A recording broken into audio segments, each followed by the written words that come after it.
The Meridian building stood 13 stories tall on the corner of 5th and Weston, a relic from 1967 that had outlived its own relevance. By day, it housed insurance adjusters, small law firms, and a dental practice that only took cash. By night, it belonged to Elliot Ward. Elliot had worked the night maintenance shift for 3 years, 10 p.m. to 6 a.m., 5 nights a week. The pay was modest, the work repetitive, but it suited him. No supervisors breathing down his neck. No office politics. Just him, the building, and the particular silence that settles over empty places after midnight. He was 42 years old, divorced for 6, and living in a studio apartment 12 blocks east. He had a daughter he saw every other weekend, when she wasn't too busy with her own life to remember him. The night shift had become his entire world, a predictable loop of fluorescent hallways, the mechanical hum of HVAC systems, and the rhythmic squeak of his mop bucket wheels. His routine never varied. 10:15, arrive, clock in, check the log for maintenance requests. 10:30, start on the 8th floor, work his way down, vacuum the carpeted offices, mop the tile in the hallways and restrooms, empty the trash, replace burned-out bulbs, check that all windows were locked, all doors secured. By midnight, he'd usually be on the 4th floor, taking his first break in the small custodial office near the stairwell. Instant coffee from a machine that hadn't been serviced since the 90s. A sandwich from home, usually turkey on white bread, sometimes ham. He'd eat slowly, scrolling through his phone without really looking at anything, just killing the 15 minutes before he had to move again. The building had its own personality at night. It creaked. It settled.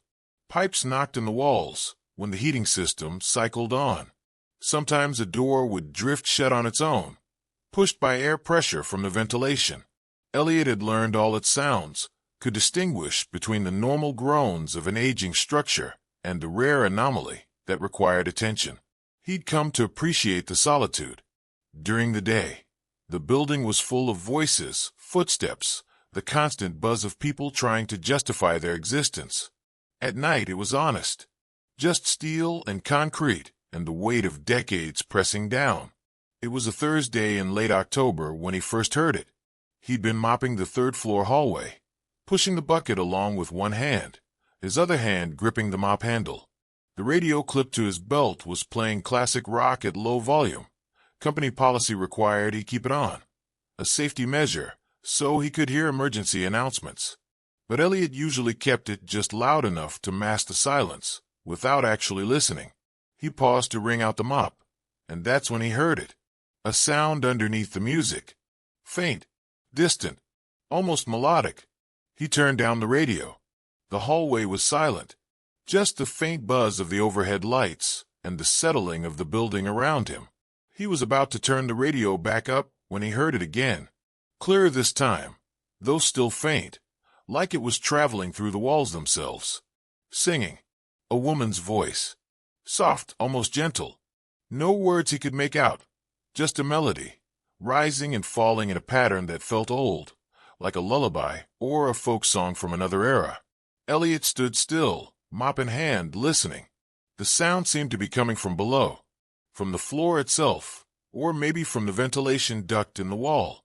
He walked slowly toward the vent, pressing his ear close to the metal grating. The singing grew slightly louder. It was definitely coming through the ductwork. A woman's voice, echoing through the building's circulatory system of metal and air. But that didn't make sense. The building was empty. He'd already been through the upper floors. The security system would have logged anyone entering or leaving after hours. And the voice sounded too close, too clear to be coming from outside. He pulled out his phone and checked the time. 12:47 a.m. The singing continued for another 30 seconds, then faded, like someone walking away from a microphone. Then it was gone completely, leaving only the hum of the lights and the distant rumble of traffic outside. Elliot stood there for a long moment, listening. Nothing. He turned the radio back up and returned to his work, but his movements were slower now, more careful. Every few minutes, he'd pause and listen, But the singing didn't return. By 2 a.m., he convinced himself it had been something else. Maybe a radio left on in one of the offices. Maybe sound bleeding through from the street. Maybe his own exhaustion playing tricks on him. But when he reached the first floor and began mopping the main lobby, he stopped near the old elevator shaft, the one that had been decommissioned in 2003, and heard it again, singing, the same voice, the same melody. This time, it was coming from the basement access door. The door was located in a small alcove behind the security desk, partially hidden by a filing cabinet that hadn't been moved in years. It was painted the same institutional beige as the walls, and most people didn't even notice it was there. Elliot had never been down to the basement. According to the building manager, it had been sealed off decades ago. There was nothing down there worth accessing, just old utility infrastructure that had been rerouted when the building was renovated in the 90s. He approached the door slowly. It was solid metal, with a wheel lock handle that looked like something from a ship's bulkhead. A laminated sign taped at eye level read, "Authorized personnel only. Basement level sealed 1993. He pressed his ear against the cold metal. The singing was there. Faint but unmistakable. A woman's voice, echoing up through layers of concrete and steel, carrying a melody that sounded both beautiful and unbearably sad. Elliot tried the wheel lock. It didn't budge. It had been painted over multiple times. The mechanism likely rusted shut from decades of disuse. He stood there listening until the singing faded again into silence. When he finally stepped back, his heart was beating faster than it should have been. Not from fear, not yet, but from something else. Curiosity, maybe. Or the particular unease that comes from encountering something that doesn't fit into the known pattern of your world. He finished his shift in silence, his radio turned off, listening to the building breathe. At 6 a.m., he clocked out, walked to his car, and drove home through streets turning gray with dawn. He didn't sleep well that day.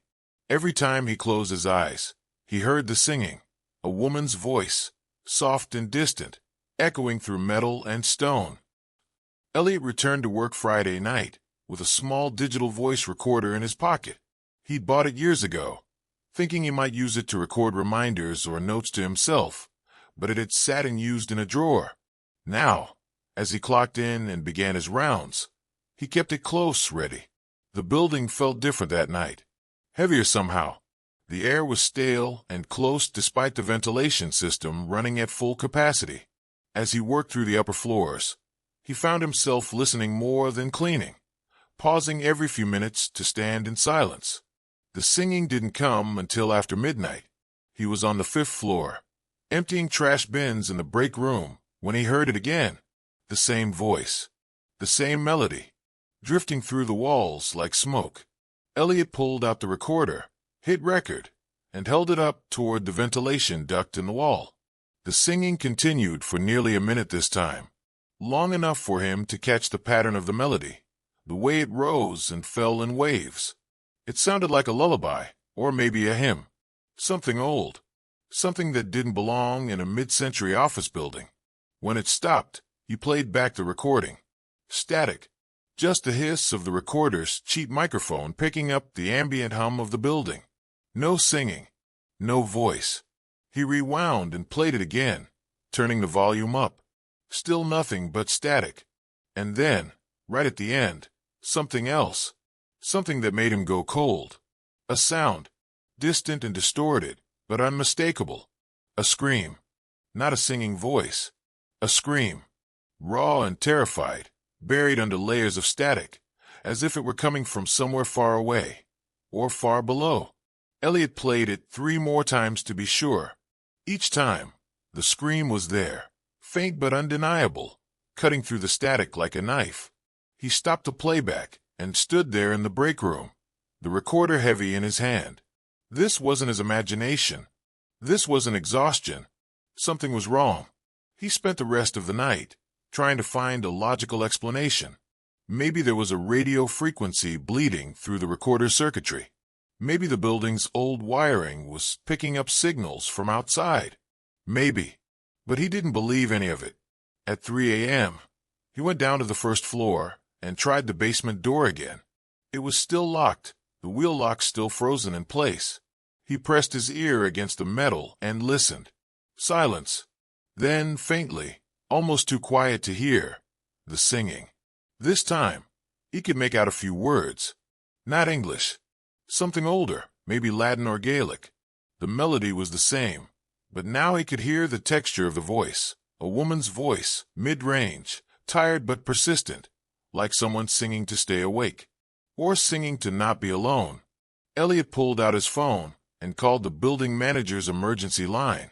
It rang 4 times before going to voicemail. Hey, it's Elliot Ward, night maintenance. I need to ask about the basement level. I'm hearing sounds coming from down there, and I need to know if anyone has access besides me. Call me back when you get this. He hung up and stared at the door. The singing continued, faint and distant, rising and falling like a tide. The building manager called him back the next afternoon while Elliot was trying to sleep. You're hearing sounds from the basement? Roger Haynes' voice was skeptical, edged with irritation. He was a man in his 60s who'd been managing the Meridian building since before Elliot was born. Yeah, singing. A woman's voice. A pause. Elliot, the basement's been sealed for 30 years. There's no one down there. I know, but I'm hearing it. It's coming through the vents, and it's coming from behind that basement door. The door's locked. It's been locked since '93. I know. But, look, the building's old. Pipes knock. Air moves through the ducts. You're working nights by yourself. Your mind starts playing tricks. I recorded it. Another pause, longer this time. You recorded it. Yeah, but when I played it back, there was just static, and a scream at the end. Roger sighed. Elliot, I'm going to be honest with you. This sounds like fatigue. You've been working nights for 3 years. Maybe it's time to take some PTO, get some rest. I'm not imagining this. I didn't say you were imagining it. I'm saying you're tired. The building makes sounds. That's what old buildings do. Can you at least tell me why the basement was sealed? What happened down there? A longer silence. When Roger spoke again, his voice was quieter. There was a partial collapse in '93. Gas leaks sparked a small fire.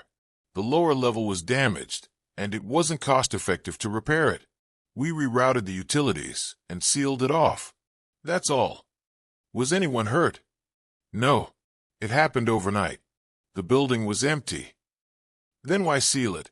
Why not just repair it? Like I said, it wasn't cost-effective.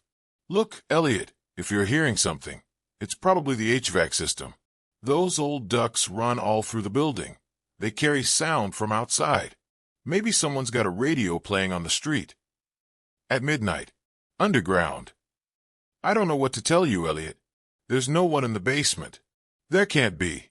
The door's been locked for 3 decades. Take the weekend off. Get some sleep. If you're still hearing things on Monday, we'll talk about bringing in an HVAC tech to check the ventilation. The call ended. Elliot lay in his bed, staring at the ceiling, the afternoon light bleeding through his thin curtains. He didn't take the weekend off. Saturday night. The building was colder than usual. Elliot arrived at 10 p.m. to find the heating system cycling on and off erratically. He checked the thermostat in the first-floor lobby, 62 degrees. It should have been set to 68. He adjusted it and continued his rounds. By 11, he was on the 7th floor when the lights flickered. Just once, a brief dimming that lasted less than a second. He paused, mop in hand, and looked up at the fluorescent fixtures. They steadied. He kept working. At midnight, he was in the 3rd-floor restroom when he heard the singing again. This time, it wasn't coming from the vents. It was coming from the hallway. He stepped out of the restroom slowly.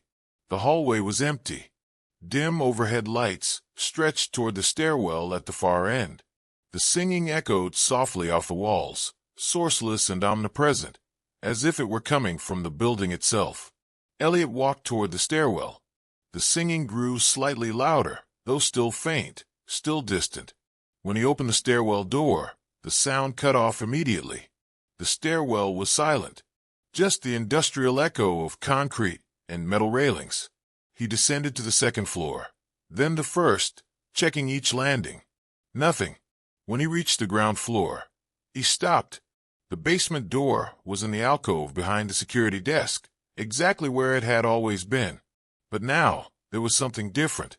The laminated sign that had read "Authorized Personnel Only, Basement Level Sealed 1993" was lying on the floor, torn in half. Elliot approached slowly. The door itself was unchanged, still locked, still painted over. But the sign, he picked up the pieces. The lamination was intact, but the paper inside had been torn cleanly down the middle, as if someone had ripped it with their bare hands. He looked around the lobby. Empty. Silent. The singing started again. Faint. Behind the door. This time, Elliot could hear words. Asterisk. Sleeps but never wakes. Sings but never speaks. Asterisk. The voice was clearer now. Not just a melody, but language. Old words, half-remembered, drifting through the metal and stone. Elliot pressed his hand against the cold door. "Hello." His voice was barely a whisper. The singing stopped. For a long moment, there was only silence. Then, from somewhere below, a single sound. 3 knocks. Slow. Deliberate. Asterisk knock. Knock. Knock asterisk. Elliot stepped back from the door, his heart hammering. The knocks came again. Asterisk knock. Knock. Knock asterisk. He stood frozen, staring at the door, waiting for something else. But there was only silence now. Deep and complete. He didn't approach the door again that night. Sunday morning, Elliot didn't go home. He sat in his car in the parking lot until 8 a.m., waiting for Roger Haynes to arrive. When the building manager's truck pulled into the lot, Elliot got out and walked over before Roger could reach the entrance. "Elliot, what are you still doing here? I need you to open the basement." Roger stopped, keys in hand. "We've been through this. Something's down there. I heard knocking. I heard." "Elliot." Roger's voice was firm now, the tone of a man who'd dealt with night shift workers losing their grip before. "You need to go home. You're not thinking clearly. Just open the door. Let me look. 5 minutes." "I can't open the door. I don't have the key. The door's been sealed for 30 years, and the key's been lost for probably 25. "Then break it open." "Break it." Roger laughed, but there was no humor in it. "Do you understand how insane you sound right now?" Elliot stared at him. "I'm not crazy. I didn't say you were. But you're exhausted. You're working nights by yourself, and your mind is filling in gaps that aren't there. That's what happens. It's normal." The sign was torn. "What sign?" "The one on the basement door. Someone tore it in half." Roger walked past him, toward the building entrance. Elliot followed. They went to the basement door together. The sign was gone. Elliot had left the torn pieces on the security desk the night before, but Roger bent down and picked them up, examining them. "Looks like the adhesive failed. These laminated signs, they only last so long. It probably just fell and tore when it hit the floor." "It was torn before it fell." Roger set the pieces down and looked at Elliot directly. "I'm giving you the next 3 days off. Paid. Go home. Get some sleep. See your daughter. When you come back Thursday, we'll talk." "I don't need time off. I need to know what's in the basement." "There's nothing in the basement, Elliot. It's empty. It's been empty for 30 years. Roger turned and walked toward the elevator. Elliot stood there, staring at the door. He didn't take the days off. Sunday night, he was back at 10 p.m., clocking in as usual. The building felt hostile now. The air was too cold, the lights too dim. Every sound seemed amplified. The hum of the HVAC, the creak of the floorboards, the distant groan of the elevator cables. Elliot worked mechanically through the upper floors, his mind elsewhere. He kept thinking about the knocking. 3 deliberate knocks, like someone trying to communicate, like someone answering. By midnight, he was on the second floor, mopping the main hallway, when he noticed something wrong. The door to the janitor's closet was open. He always kept it closed. Always. It was part of his routine. Secure all doors. Keep everything locked. He approached slowly. The closet was small, barely 6 feet deep, filled with cleaning supplies, mops, and industrial shelving. But now the shelves had been moved, pushed aside, as if someone had been searching for something behind them. Elliot stepped inside, his flashlight cutting through the dim space. Behind where the shelves had been, there was something he'd never noticed before. A metal panel in the wall, 2 feet wide, 3 feet tall, painted the same gray as the concrete around it, nearly invisible unless you were looking for it, and it was slightly ajar. Elliot set down his mop and pulled the shelves further aside. The panel was a service hatch, held shut by a simple latch that had rusted open. He pulled it wider, and cold air rushed out, the smell of damp concrete and old metal. Behind the panel was a stairwell, not the main stairwell that ran through the building's core. This was something else, a narrow, industrial descent, barely wide enough for one person, with metal stairs that spiraled down into darkness. Elliot shone his flashlight down. The beam disappeared into the black, reflecting faintly off rusted railings and water-stained concrete walls. At the bottom, maybe 40 feet down, there was another door. The singing started again, faint and distant, rising up through the stairwell like smoke. Elliot stood at the threshold, listening. The voice was clearer now. He could make out the melody fully, could hear the way it repeated in loops, the same verse over and over. Asterisk, she sings in the dark where the air grows thin. Asterisk. He took a step onto the metal stairs. They groaned under his weight, but held firm. Another step. The temperature dropped. The air tasted stale, like it had been trapped for decades. Another step. The singing grew louder. Not much, but enough to know he was moving closer to the source. At the bottom of the stairs, the door was solid steel, identical to the basement door in the main lobby. But this one wasn't locked. The handle turned easily in his hand. Elliot pushed it open. The smell hit him first, mildew, rust, and something else. Something organic and wrong, like old meat left to rot. His flashlight beam cut through the darkness, revealing a long corridor stretching ahead. The walls were bare concrete, stained with water damage and scorched in places, as if a fire had swept 3 years ago.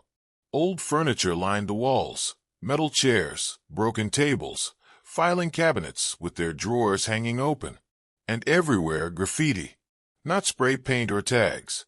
Words scratched into the walls with something sharp, frantic, overlapping, carved deep into the concrete. Help! No air. She won't stop singing. Let me out. Elliot walked slowly down the corridor, his flashlight sweeping over the words. There were dozens of them, covering every surface, layered on top of each other like a palimpsest of desperation. The singing was louder now, close, coming from somewhere ahead. At the end of the corridor, there was another room, larger, some kind of common area, with rows of metal bunks lining the walls and a rusted kitchenette in the corner. A shelter. This had been a shelter. Elliot stepped inside. On the far wall, there was an intercom speaker mounted near the ceiling. Old, probably from the 60s. The kind that piped in music or announcements. The singing was coming from the speaker. Elliot approached it slowly. The speaker was cracked, the metal grating broken and hanging loose. But it was still producing sound, a faint, scratchy melody that looped endlessly. He reached up and tore the wires loose. The singing stopped. The silence that followed was absolute. Not just quiet, but oppressive. The kind of silence that presses against your eardrums and makes you aware of your own heartbeat.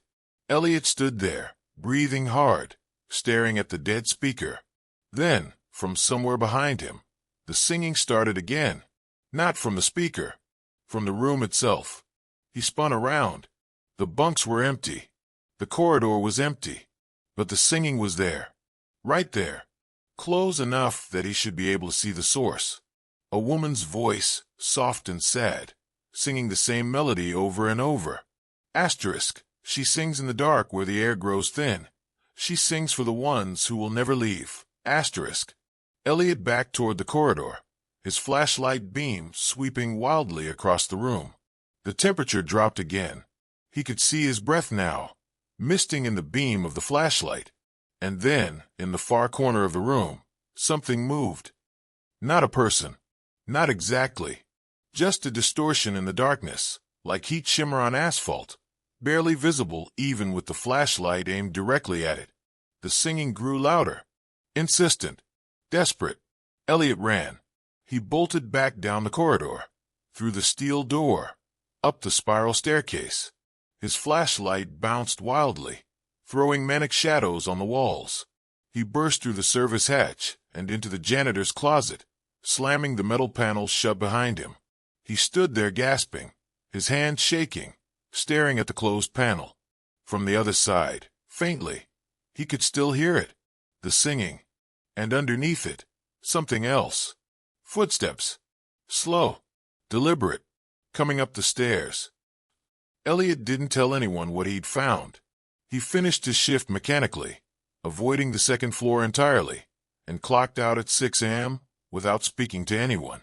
When he got to his car, he sat in the driver's seat for 20 minutes, staring at the building's facade, trying to convince himself that what he'd seen, what he'd heard, was real. The shelter, the graffiti, the speaker, and the thing in the corner, the distortion in the air. He drove home and didn't sleep. Instead, he spent the day researching. The Meridian building had been constructed in 1967, part of a wave of mid-century urban development. But before that, the lot had been home to a smaller structure, a commercial building from the 1940s. And before that, according to city records, there had been something else, a municipal shelter, built in 1952, during the height of Cold War paranoia, designed to house 200 people in the event of a nuclear attack. It had been abandoned in 1963, when the building above it was demolished to make room for the Meridian. The shelter should have been filled in or sealed, but according to the construction records Elliot found in the city archives online, it had simply been left in place, buried under the new building's foundation. There was a notation in the margin of the construction permit. Sublevel retention approved. Cost savings measure. They'd just built over it, sealed it off and forgotten about it. Elliot kept digging. In 1993, there had been an incident, a gas leak in the lower levels of the Meridian building, followed by a small fire. 3 people treated for smoke inhalation. The basement level sealed pending investigation, but the investigation had never been completed. The case was marked closed. No further action. 6 months later, Elliot found a newspaper article from October 1993, buried in the archives of the local paper. It was brief, just a few paragraphs on page 6. Downtown building evacuated after gas leak. Asterisk authorities evacuated the Meridian building late Tuesday night after reports of a gas leak in the lower levels. 3 employees were treated for smoke inhalation. The cause of the leak is under investigation. Building manager Roger Haynes stated that the affected area has been sealed and poses no danger to tenants. Asterisk. There was a photo accompanying the article. The Meridian building's lobby, full of firefighters and emergency personnel. And in the background, barely visible, a figure being escorted out on a stretcher. Elliot zoomed in on the image, trying to make out details. The person on the stretcher was small. A woman, maybe. Covered with a blanket, her face obscured. The caption read, "Unidentified individual treated at the scene." Unidentified. Elliot closed his laptop and stared at the wall. Someone had been in the building that night. Someone who wasn't supposed to be there. And according to the records, the basement had been sealed immediately afterward, which meant that if someone had still been down there, he didn't finish the thought.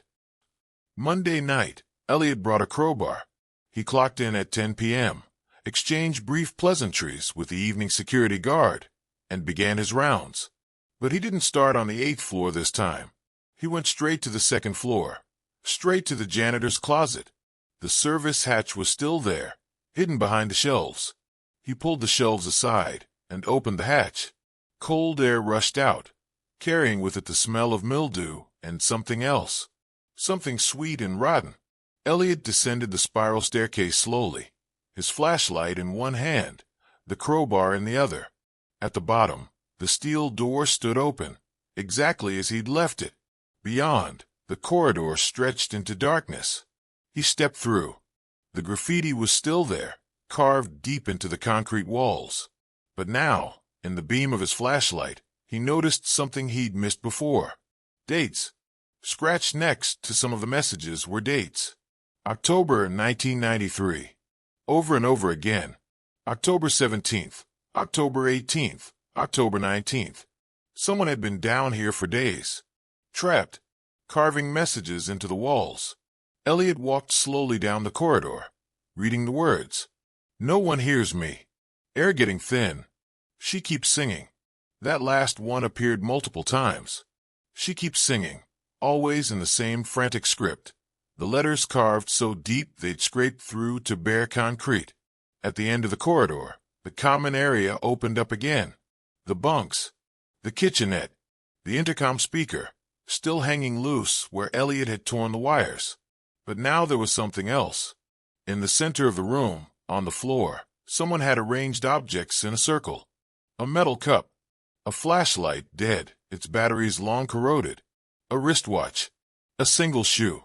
And in the center of the circle, scratched into the concrete floor, a message. She kept singing when the air ran out. Elliot stood at the edge of the circle, staring down at the words. The air in the room felt thick now, heavy, like it was pressing against his chest, making it hard to breathe. And then, from somewhere in the darkness behind him, the singing started again. Not from the speaker this time, not from any device. A woman's voice, clear and close, singing that same melody. Asterisk. She sings in the dark where the air grows thin. She sings for the ones who will never leave. Asterisk. Elliot turned slowly. The room was empty, but the singing was there, surrounding him, coming from everywhere and nowhere. He took a step backward, and his foot hit something. He looked down. Water. The floor was covered in a thin layer of water. He hadn't noticed it before, but now, in the beam of his flashlight, he could see it clearly. Dark water, spreading across the concrete, pooling around the circle of objects. And it was moving, not flowing, moving, rippling, like something was disturbing it from below. Elliot backed toward the corridor, his heart hammering. The singing grew louder, more insistent. The melody looped and twisted, rising in pitch until it was almost a wail. And then, in the far corner of the room, the same corner where he'd seen the distortion before, something began to take shape. Not a person, not exactly, but a form. A silhouette made of shadow and air, barely visible even in the direct beam of his flashlight. A woman, standing in the corner, watching him. She was singing. Her mouth moved with the melody, but the sound seemed to come from the walls themselves, from the water on the floor, from the air. Elliot couldn't move, couldn't breathe. The woman took a step forward, then another. With each step, the water rippled outward, spreading toward him. And now he could see her more clearly. Not her face, that remained obscured, lost in shadow, but her clothes. A dress from another era. The 1990s, maybe. And her hands, pale and thin, reaching toward him. The singing changed. The melody shifted, became something else. Something older and more terrible. Asterisk. Now you can hear me. Now you can see me. Now you can stay. Asterisk. Elliot ran. He bolted back down the corridor, through the steel door, up the spiral staircase. The singing followed him, echoing off the metal stairs, growing louder with each step. He burst through the service hatch and slammed it shut, dragging the shelves back in front of it. But he could still hear it. Faint now, but persistent. The singing, and underneath it, something else. A voice, whispering his name. Asterisk Elliot, asterisk. Elliot didn't go back to work Tuesday night. He stayed home, sitting on his couch in the dark, listening to the silence of his apartment and trying to convince himself that he could just walk away. Quit the job. Never go back. But every time he closed his eyes, he saw her, the woman in the basement, the silhouette in the corner, and he heard the singing. It wasn't just in his memory anymore. He could hear it, faintly, even here in his apartment, a distant melody threading through the walls, through the floor, through the air itself. At 3 a.m., he called Roger Haynes. The phone rang 6 times before Roger picked up, his voice thick with sleep. "This better be important, Elliot. There's someone in the basement." A long silence. Then, "Jesus Christ. Not this again." "I went down there. Through the service hatch on the 2nd floor. There's a stairwell that leads to the old shelter. The one from the 50s. Elliot, someone was trapped down there in 93. During the fire.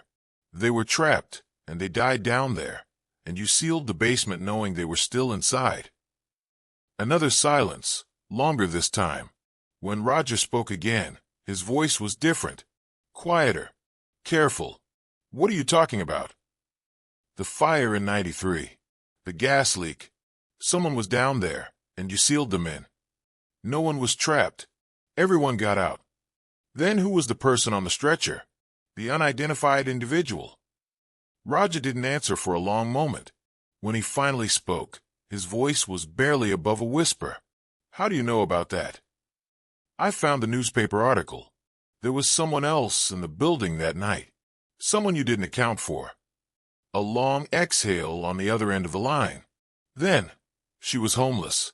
We didn't know she was there. She'd been sleeping in the old shelter, getting in through a maintenance access we didn't know existed. When the fire started, we evacuated everyone, but we didn't know about her. Not until after." "After what?" "After we sealed it. She was found 3 days later, when they were doing the investigation. She'd been trying to get out, scratching at the doors, carving messages in the walls. But by the time they found her—" Roger's voice broke. "By the time they found her, she was already dead. Asphyxiation. The fire had damaged the ventilation system. The air ran out." Elliot sat in the darkness of his apartment, the phone pressed to his ear. "What was her name?" "I don't know. She was never identified. No ID, no family looking for her. They buried her as a Jane Doe. And you sealed the basement anyway." "We didn't have a choice. The damage was too extensive. It would have cost hundreds of thousands to repair. The city approved sealing it off. It was supposed to be the end of it." "It's not the end. She's still down there. Elliot, she's been dead for 30 years. "I know. But she's still down there. And she's singing." Roger didn't respond. Elliot hung up. He went back Wednesday night. Not because he wanted to. Not because he thought he could fix anything. But because he knew that if he didn't, he'd hear the singing for the rest of his life. In every quiet moment. In every silence. He had to know. He arrived at the building at midnight, bypassing the security desk, going straight to the 2nd floor. The janitor's closet. The service hatch. This time, he didn't bring a crowbar. Just his flashlight and his phone. He descended the spiral staircase slowly, each step deliberate. At the bottom, the steel door stood open, waiting. The corridor beyond was exactly as he'd left it. The graffiti on the walls. The dates. The desperate messages carved into concrete. But now there was something else. The water. It covered the entire floor now, maybe an inch deep, dark and still. His footsteps sent ripples spreading outward as he walked. The common area ahead was lit with a faint, sourceless glow. Not bright, but enough to see by. The bunks, the kitchenette, the circle of objects on the floor. And the woman. She stood in the center of the circle, her back to him, singing softly. The same melody, the same words. Asterisk, she sings in the dark where the air grows thin. She sings for the ones who will never leave. Asterisk. Elliot stopped at the threshold, his heart hammering. She didn't turn, didn't acknowledge him, just kept singing, her voice echoing off the concrete walls, filling the space with sound. He took a step into the room. The water rippled around his feet. "I'm sorry," he said. His voice was quiet, barely audible over the singing. "I'm sorry this happened to you." The woman stopped singing. For a moment, there was only silence. Then, slowly, she turned. Her face was a blur, not hidden, but unfocused, as if she were somehow out of phase with reality. But her eyes were clear, dark and deep and unbearably sad. She looked at him, and Elliot felt something break inside his chest. "You don't have to stay here," he said. "You can leave." The woman shook her head slowly. When she spoke, her voice was a whisper, but it filled the entire room.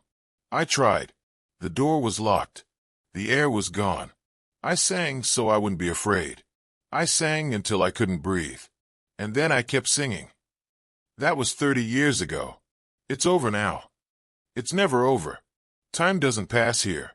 There's only the dark and the singing and the waiting." "Waiting for what?" She tilted her head, studying him. "For someone to hear me. For someone to come down into the dark and listen." And then she smiled. It wasn't a cruel smile. It was sad, resigned. "Now you're here," she said. "Now I don't have to sing alone." The water began to rise. Elliot backed toward the corridor, but the water was faster. It surged up around his ankles, his knees, rising impossibly fast. The woman walked toward him, her feet gliding across the surface of the water without breaking it. "You came down here of your own free will," she said. "You listened. You heard me. Now you understand." The water reached his waist. Elliot fumbled for his phone, held it up. The screen was still lit. He hit record. "Please," he said. "I just wanted to help." The woman stopped inches from him. Her hand reached out, pale and cold, and touched his chest. "Then sing with me," she whispered. "Sing so you're not afraid. Sing so the darkness doesn't feel so heavy." The water reached his chest. His phone slipped from his hand, falling into the dark water with a splash. The woman began to sing again, and this time, Elliot felt the melody in his bones, vibrating through him like a tuning fork. Asterisk, she sings in the dark where the air grows thin. Asterisk, the water rose over his shoulders. Asterisk, she sings for the ones who will never leave. Asterisk, he tried to move, tried to run, but his legs wouldn't respond. The cold was everywhere now, filling his lungs, pressing against his ribs. The last thing he saw was the woman's face, finally coming into focus. Young, maybe 30, with kind eyes and a sad smile. "Now you can sing with me," she whispered, and the water closed over his head. Case file hashtag 93-4471. Meridian Building, 5th and Weston. Date, October 26, 2025. At 6:17 a.m. on Thursday, October 24th, Building Supervisor Roger Haynes discovered maintenance worker Elliot Ward's vehicle in the parking lot with no sign of Ward himself. A search of the building was initiated. At 7:43 a.m., Ward's flashlight and mobile phone were discovered on the second floor, in a maintenance closet behind displaced storage shelving. A previously unknown access panel had been opened, revealing a service stairwell leading to a sublevel not included in current building schematics. Emergency services were called at 8:02 a.m. Upon investigation, the lower level was identified as a Cold War-era municipal shelter, sealed during the building's 1967 construction and believed inaccessible. The area showed signs of recent entry, disturbed dust, fresh footprints, displaced objects. Ward's phone was recovered from standing water, approximate 2 to 3 inches, in the main shelter area. The device was damaged, but forensic analysis was able to recover the final video file. Transcript of final recording, audio only, video corrupted. 3 seconds, asterisk sound of water. Rippling, moving asterisk. 7 seconds, Ward, please. I just wanted to help. 11 seconds, asterisk unidentified female voice.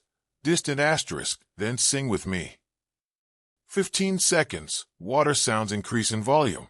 19 seconds, asterisk singing begins. Female voice. Melody consistent with previous recordings. Words indistinct, asterisk. 28 seconds, asterisk second voice joins. Male, identified as Ward. Singing the same melody, asterisk. 41 seconds, asterisk both voices continue. Water sounds overwhelm audio, asterisk. 52 seconds, asterisk whisper, barely audible asterisk. Now you can sing with me. 56 seconds, recording ends.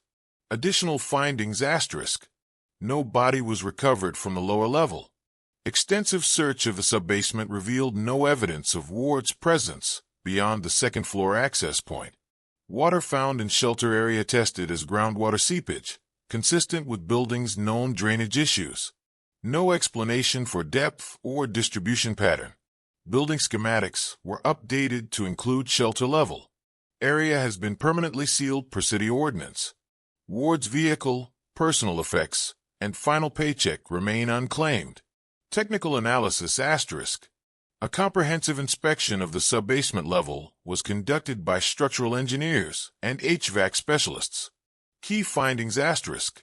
1. No electrical wiring exists in the sealed level. All power was disconnected during the 1967 construction. 2. The intercom system referenced in Ward's statements to building management was examined.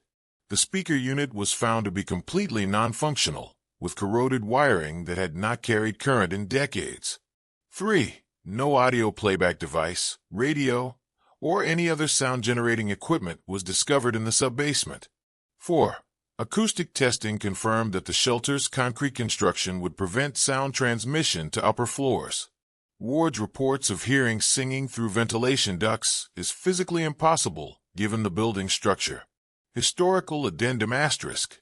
Investigation into the 1993 incident confirmed the death of an unidentified female, approximately 28 to 32 years old, who had been inadvertently sealed in the lower level following a fire suppression response. Death was attributed to asphyxiation. The individual was interred at Riverside Cemetery, Section 14, Plot 127, marked as Jane Doe. Building manager Roger Haynes, retired 2024, provided additional context in follow-up interview. Asterisk, we didn't know she was there until it was too late. She'd carved messages all over the walls. The last thing she wrote was about singing. She sang to stay calm. Sang until she couldn't anymore. Asterisk. Ongoing reports asterisk.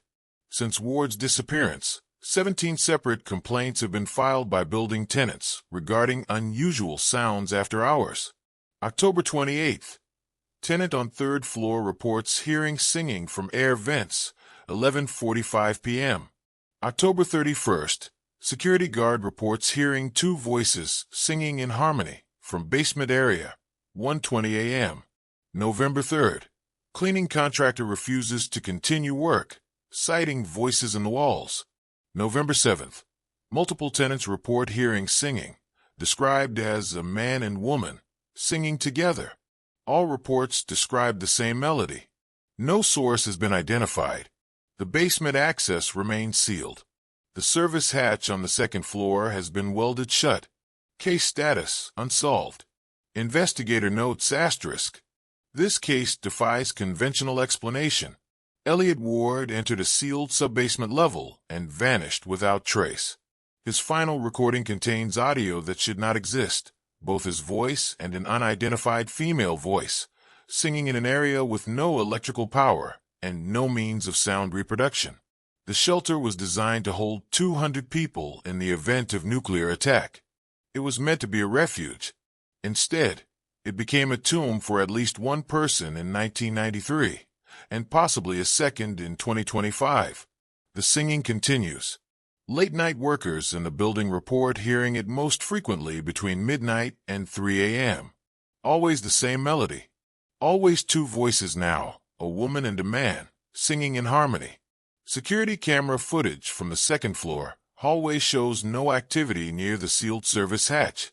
The building's audio sensors detect nothing unusual, but the reports persist. Some tenants claim they can make out words now. We sing in the dark where the air grows thin. We sing for the ones who will never leave.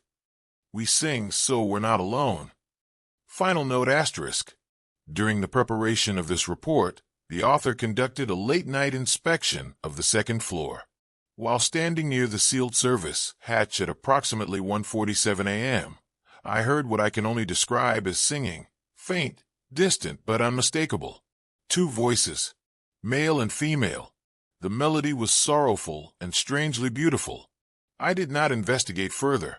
I recommend the Meridian building be permanently evacuated and demolished. Whatever remains in the sub-basement level should not be disturbed again. But I suspect it won't matter. The singing will continue. Because time doesn't pass in the dark. There's only the waiting, and the singing, and the slow accumulation of voices joining the chorus, one by one, year after year. The door is sealed now, but doors can always be opened, and some people will always be drawn to investigate the sound of singing in the darkness. When they do, they'll find what Elliot Ward found, and they'll understand, finally, what it means to never leave. End of case file. This document is sealed under Municipal Code 47J. Unauthorized access or distribution is prohibited. Last updated, November 15th, 2025. Reporting Officer, Detective Sarah Chun, MPD. Asterisk, I can still hear them singing as I write this. I don't think it will ever stop. Asterisk,